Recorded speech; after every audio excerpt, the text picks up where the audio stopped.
together at the bottom of the page.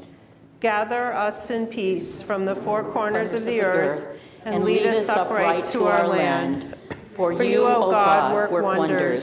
You chose us. Truly, you drew us near to your great name, that we may acknowledge you, declaring you one in love. Praise be you, Adonai, who chooses your people, Israel, in love. Baruch atah Adonai, habocher be'amo Yisrael, b'yahava Shema Yisrael, Adonai Eloheinu, Adonai Echad.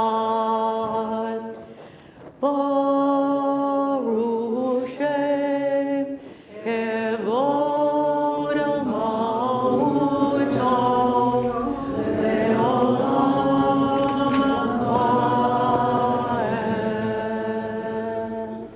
Please be seated.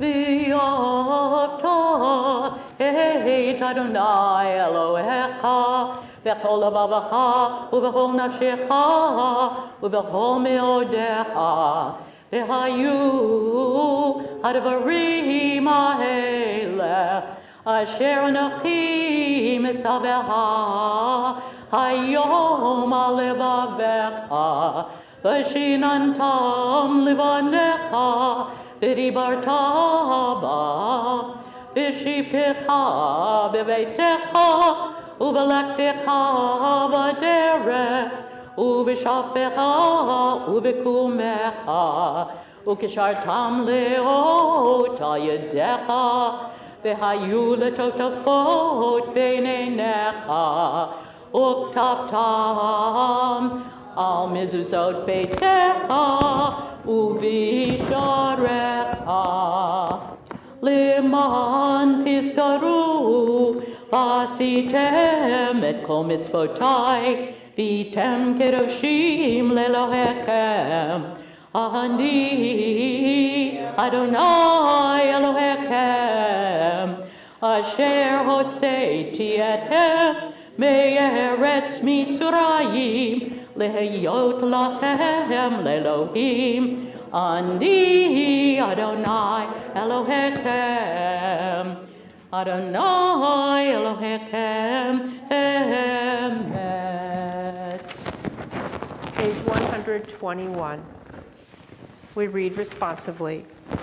The eternal truth is that you alone are God, and there is none else. May the righteous of all nations rejoice in your love and exult in your justice. Let them beat their swords into plowshares and their spears into pruning hooks. Let nation not lift up sword against nation, nor learn war anymore. You shall not hate one another in your heart. The stranger that sojourns with you shall be accepted as your equal, for you were strangers in the land of Egypt. Why do you crush my people and oppress the poor, asks God. We know that the Eternal One defends the poor and upholds the rights of the needy. Praise to God Most High. Blessed is God and deserving of blessing. The next page, Mi Chamocha.